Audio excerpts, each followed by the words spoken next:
एक युवक बहुत गरीब था। वो नौकरी पाना चाहता था, लेकिन उसके पास आगे की पढ़ाई के पैसे बिल्कुल नहीं थे। पढ़ने में उसको बहुत तकलीफ होती थी क्योंकि ध्यान भटकता था। गरीबी की वजह से परेशान था। उसके किसी पड़ोसी ने उसको बोला कि तू एक काम क्यों नहीं करता।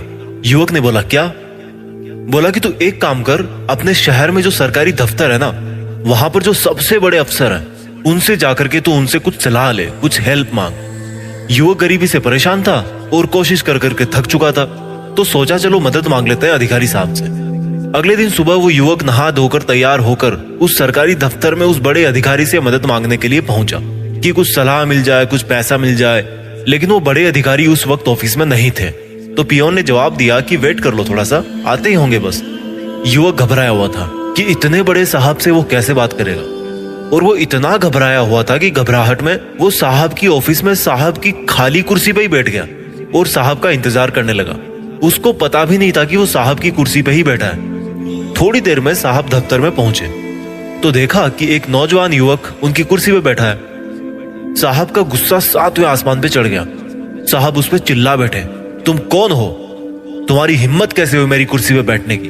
तुम इसके लायक नहीं हो, दफा हो जाओ यहां से, 2 कौड़ी के आदमी, पता नहीं कहां से आ जाते हैं। युवक पहले से घबराया हुआ था, अब तो उसकी जान ही निकल गई थी।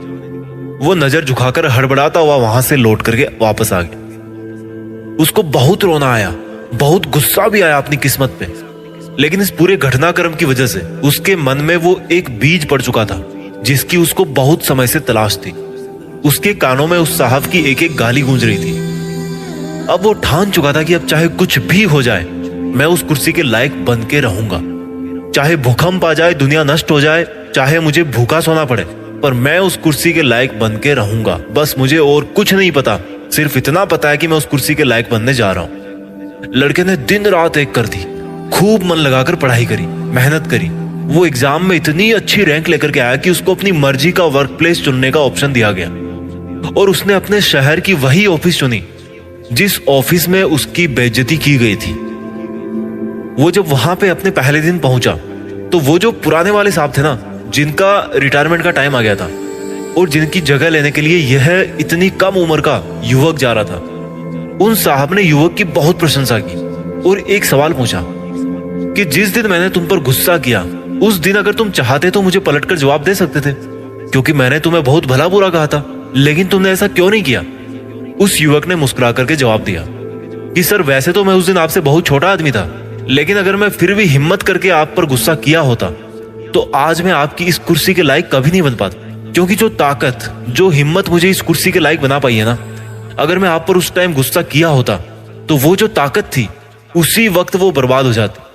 उस क्रोध को, उस ताकत को मैंने संभाल कर रखा, मैंने पाल कर रखा कि मैं कैसे नहीं बन सकता इस कुर्सी के लायक। उस गुस्से वाले दिन से लेकर के आज तक मुझे वो आपकी सब गालियां याद रही, और आपकी उन गालियों की वजह से ही मेरे अंदर क्रोध बना। उनकी वजह से ही मैं कई रातें बिना सोए, बिना खाए भी मेहनत करता रहा। उस पुराने अफसर ने उसको बहुत शाबाशी दी और उस दिन के लिए माफी भी मांगी, और उस दिन से उस शहर को एक नवयुवक अधिकारी मिला जिसने क्रोध को सही काम में लेना सीखा। दोस्तों, मैं नहीं कहता कि आप गुस्सा कंट्रोल करो या गुस्सा ना करो।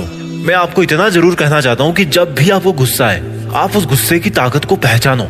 आप उस गुस्से को जिंदगी के सबसे बड़े मोटिवेशन में बदल दो कि अगर आज मेरा ये काम बिगड़ा है ना, जिसकी वजह से मुझे गुस्सा आ रहा है, तो मैं इतनी मेहनत करूंगा, इतनी अपनी औकात बढ़ाऊंगा कि ये जो दुनिया है इसकी कोई हैसियत नहीं होगी मेरा कोई काम बिगाड़ने की। मैंने कोई सर्वे तो नहीं किया, लेकिन जहां तक मुझे लगता है, और आपको भी शायद ऐसा ही लगता होगा, कि आपके जो 90% गुस्से के जो रीजन है ना, वो यार इतने भी बड़े नहीं है जितनी बड़ी आप उनके लिए रिएक्शन देते हो।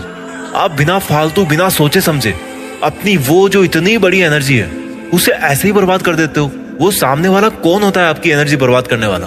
क्या आप इतने बेवकूफ हो कि जो ताकत आपकी जिंदगी बना सकती है उसको ऐसे ही बर्बाद करते रहोगे? किसी ने थोड़ा सा काम क्या बिगड़ा आपका, उसके ऊपर चढ़ गए। आप भी तो गलती करते हो ना, आप कौन से कंप्यूटर हो? और कंप्यूटर में भी तो खराबियां आती है, ऐसे चिल्लाने की क्या जरूरत है?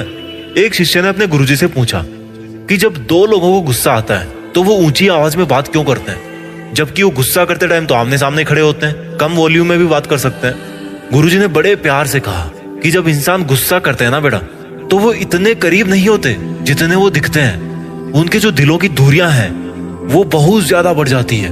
और जब दूरी बढ़ जाती है तो दूसरे बंदे को ऊंची आवाज में बोल के ही सुनाना पड़ता है, नहीं तो सुनाई नहीं देगा, वहां तक आवाज नहीं पहुंचेगी। गुस्सा करने का मतलब है कि आप जैसा कमजोर इंसान ना इस दुनिया में कोई नहीं है। और आप क्या सोचते हो? हेलो दोस्तों, वीडियो लंबी न हो इस वजह से कहानी का अगला हिस्सा पार्ट 2 में मिलेगा। चैनल को सब्सक्राइब करें और वीडियो को लाइक करें। धन्यवाद।